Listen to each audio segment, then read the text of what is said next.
আমি এদেশে শুননা her I এদেশে মাঝে এম্পটারে হাজ করে দি আই বর্মার মাঝে সাজ করে হাই হেন্দিল্লা শাসের একটা হাজিয়াং গজি ইয়ান আল্লাহ আত বেশি পছন্দ করি গজি আসসালামু আলাইকুম ওয়া রাহমাতুল্লাহি ওয়া বারাকাতুহু আই সালামা ফাহদিয়া বর্মার মাঝে জালর হামগরি ভাজি আলর হামগরি ভাজি মুরা ফেরার হামগরি ভাজি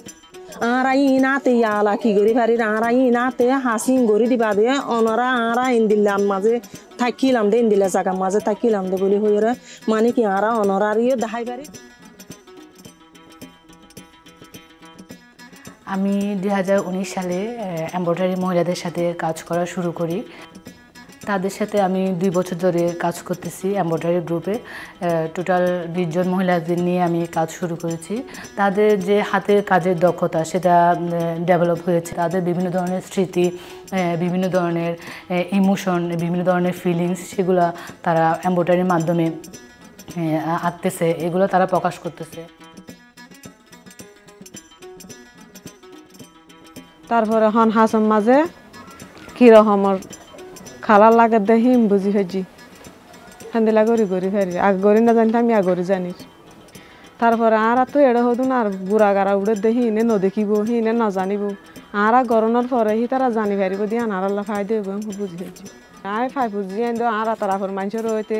আই আনা কান হেলাপ করি পারিব মা তো শিখি পারিব ইয়ান আল্লাহ ফাই দে ফায়দা।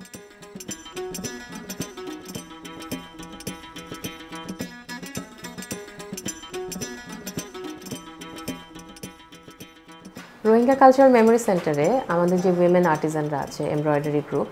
তারা এই সেন্টারের কাজের মাধ্যমে নিজেদের একটা বিলঙ্গিং খুঁজে পায়। তারা নিজেদের কালচারাল মেমোরিগুলোকে সেলিব্রেট করার সুযোগ পায় এবং তাদের যে একটা বেসিক স্কিল সেট নিয়ে তারা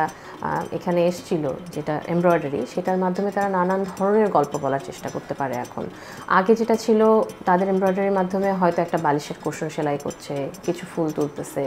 তার বাইরে গল্প সাজানো, ইলাস্ট্রেট করার যে স্কোপটা, সেইটা এই কালচারাল সেন্টারের কাজের মাধ্যমে তারা পাচ্ছে। এবং এই কাজের মাধ্যমে আমরা শুরু থেকে যদি তাদেরকে অবজার্ভ করি, তারা যেভাবে এসছিল ডিসপ্লেস হওয়ার পরে তারা জানতো না তাদের বিলঙ্গিং কোথায়, তারা কি করবে, কোথায় যাবে, ফিউচার নিয়ে ভাবতে পারতো না, তাদের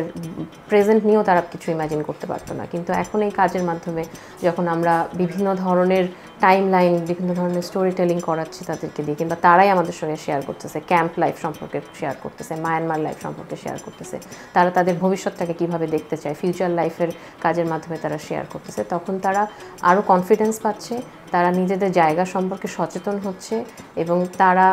এভাবে আমাদের কাছে শেয়ার করে যে তারা এখন আর বার্ডেন হয়ে নাই, তারা এখন একটা স্কিল সেট হয়ে উঠছে।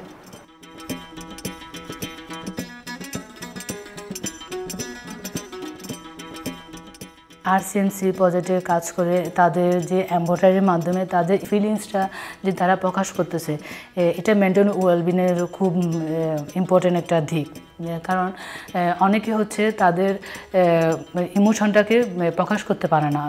তাদের ইমোশনটাকে তারা চাপা রাখে। তাদের যে মেমোরিগুলো তারা নিয়ে আসছে বাংলাদেশে, মায়ানমারের যে মেমোরিগুলো, সেগুলো তারা আর্টিস্ট স্কিলের মাধ্যমে ফুটিয়ে তুলছে। একসাথে কাজ করে তারা তাদের মধ্যে সেন্স অফ টুগেদারনেসটা দিন দিন ডেভেলপ করেছে। আগে হাস নগরিবার আগে মানে গরম মাঝে আসছি আরা হষ্টবিষ্ট করি ওরে এদুন দুঃখ পায়ের আসি বলে হলে আর তো নিজের বাম্মা ফেলাই আসি বাই ফেনে ফেলাই আসি ইন্নানল্লা পেরেশানি বেশি লাগিত। মানে কি বর্মা সীতা বিতা যেদুন আসিলি বকুন দূর হবে 5 বরাত তো মানে কি 3 বরাত দূর হয়ে গিয়ে আর নিজের আহানি অকল এটা নিজের আলে ভালো তার ভালো তলরতে অনরার মানে কি গেরামর আহানি অকল অনরা মানে কি গজ্জ নাহারে মানে কি হামিয়া গজ্জ আর বেকুলনের দালামসা করে বেকুলনের বই নিজের গরম মাঝে অশান্তি লাগি দিও, গাছ জরুরি লিও, ফেট মরা লিও, অনরার মন তো আহানি তারার মন তো এলে মেকুন 10-12 জন আরা বেকুলনের বইয়ের এন্দে মোচারার সাথে হতাবার্তারা হতা হয়ে দে নানলা কি করি ভারি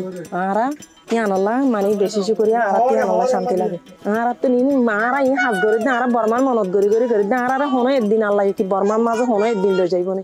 এন্দিল্লা বলি হইরে।